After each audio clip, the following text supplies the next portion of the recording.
This reminder made me think of some things. They've talked a lot about Star Citizen 1.0, and a lot of the features that CIG puts up as being part of 1.0, they're a little bit weird the way that they're listed, because they're not necessarily calling anything complete, I think. I think they are gonna keep a lot of this stuff on here even as these things get built out. You know how they said that like dynamic server meshing is gonna get built over time? I think it's basically the same way with these things, because if you like, what is Starware? It says here, implementing new technology that allows a combination of clothing and armor pieces on characters, further enhancing both player and NPC customization. But do you really think that they're just gonna add the ability to add armor and clothes and then call this complete? Or you think they're gonna like sit on it and keep adding other types of like stats per se to the armor? If the stats don't come in, then is Starware really complete? Or like, here, dynamic weather, real-time simulation of weather fronts on a planetary scale, including rain, wind, and thunder. When is that actually done? Is it when the rain is moving around on its own? Or is it when we also get the wind and sandstorms? Or the guild system? I actually think this is probably the most clear one, if I'm not mistaken. Actually, weapon overheat. This one's literally happening as we speak. We have weapons that overheat. We've had weapons that have overheated for like 6 months. Introducing heat buildup and overheat mechanics for energy weapons, requiring careful trigger discipline and heat management during sustained firefights. Yeah, that happens to all of the Volt weapons, but it's still tentative. Crafting, probably be tentative when we get the first version. Location repair, that's definitely come into the game, but it's still tentative. So I think that a lot of this is just kind of going to be, we feel it out for ourselves. So I figured we look a little bit at what's going on in the whole 1.0 drive and how much progress they've actually made towards this stuff. For instance, the Mercenary Guild. Let's look at the Mercenary Guild. We went over this last week during the stream a little bit because it was kind of a surprising realization. But as PK pointed out, if you look at the Mercenary Guild's missions and factions, they've all been added in the last year. I think at the beginning of 2025, we only had... Did we have Foxwell at the beginning of the year before Pyro? I don't think we did. We had Citizens for Prosperity, but like only because of Xenothreat, I think it was, or whatever the other mission was that used that. We had Eckhart Security for sure, and we had North Rock. But since the beginning of the year, with the launch of 4.4, we'll get Intersect Defense Solutions, which would mean we'd have each of the factions included in the Mercenary Guild. That's not a huge deal, but I do think that's way better kind of progress.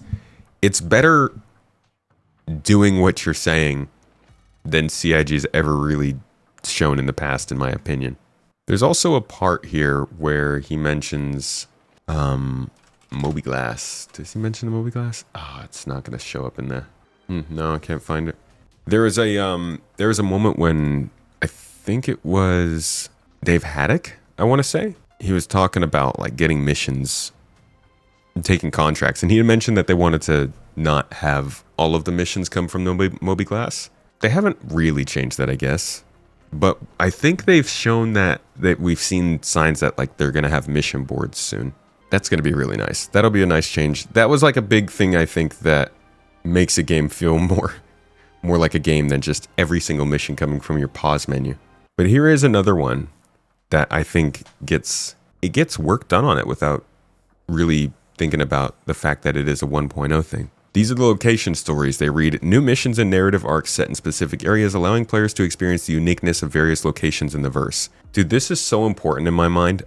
Weirdly enough, this is one of the more important things to me for Star Citizen. So the more and more we get into this, the more I realize we're going to have super, super detailed planets with these very interesting systems with factions that all are supposed to make everything unique. There have to be really dedicated narrative arcs in each of those factions, in different scenarios, in space stations, down on the ground, out in space, in the different cities. And so location stories in my mind is like one of the greatest things. I don't even play the Old Republic because I was too worried about it being an MMO, but I still wanted to enjoy the story-based parts. So the idea of these things happening in the game, whether they're instanced or not, super exciting to me. And when you look back at the last year of stuff, you realize it's just exactly what they're doing. All of this stuff these are location stories. Each of these trailers is like, a video that somebody can watch and realize there is a story and a mission based on that video. Currently, we have 3 of them, right? We have the Orbital Assault, we have the Hathor facilities, we have the ASD and Lazarus facilities, we have the ASD Underground facilities, and with 4.4, we are going to have the abandoned space stations in the Glacium Ring. So, like, yeah, these all feel like events. That people keep calling them events, things that come out and play and we get to take part in. But at the end of the day, they're just adding more and more location stories, so the game is finally built out by 1.0. What I'm interested in is, when are they going to start building the main story?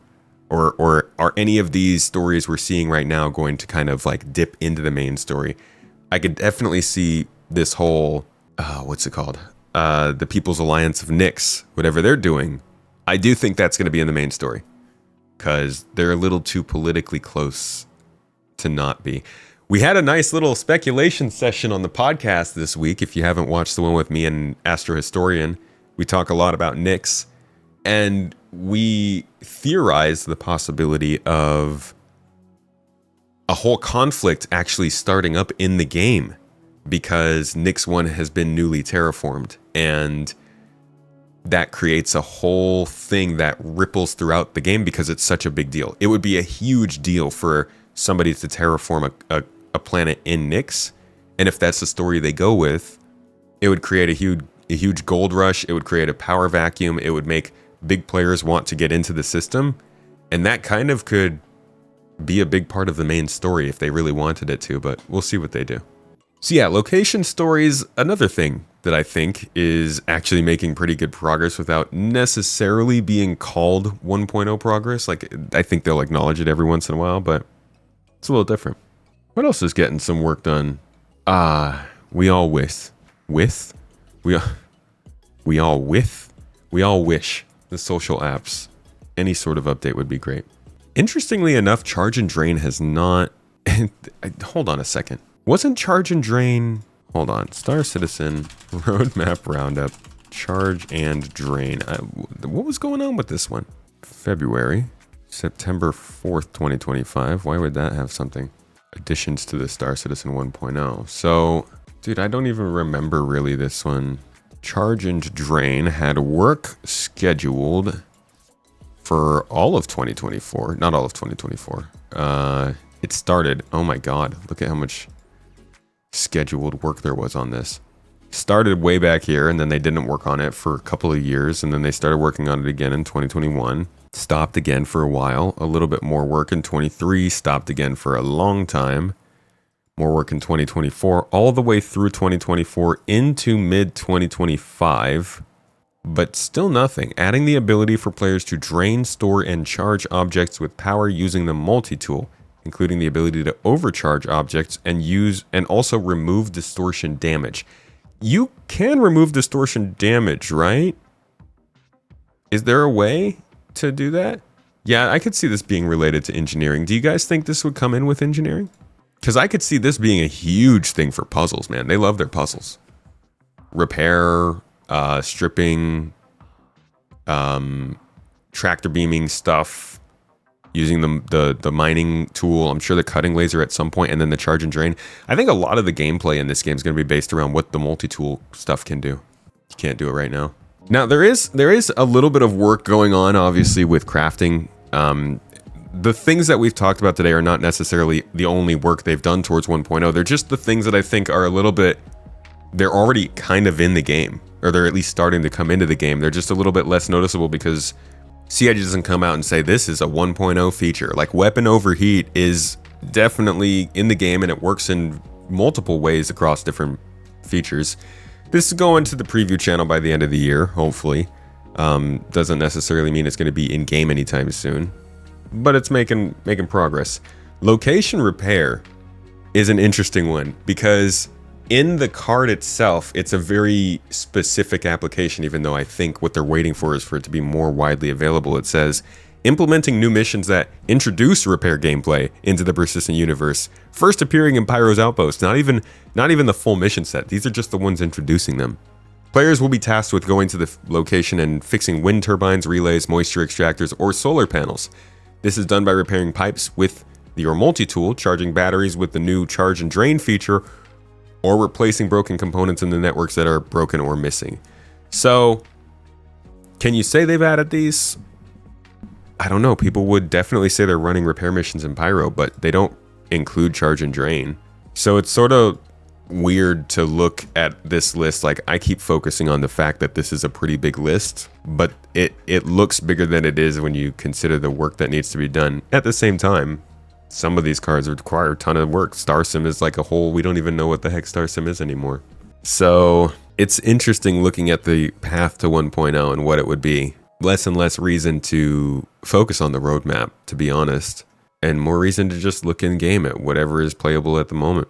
These are like the two biggest things I think, though, everybody would appreciate by the time Nyx comes in. Because how do they want us to run these huge missions and raids without having a simple social app looking for group possibilities? Come on, CIG. Give us a bone.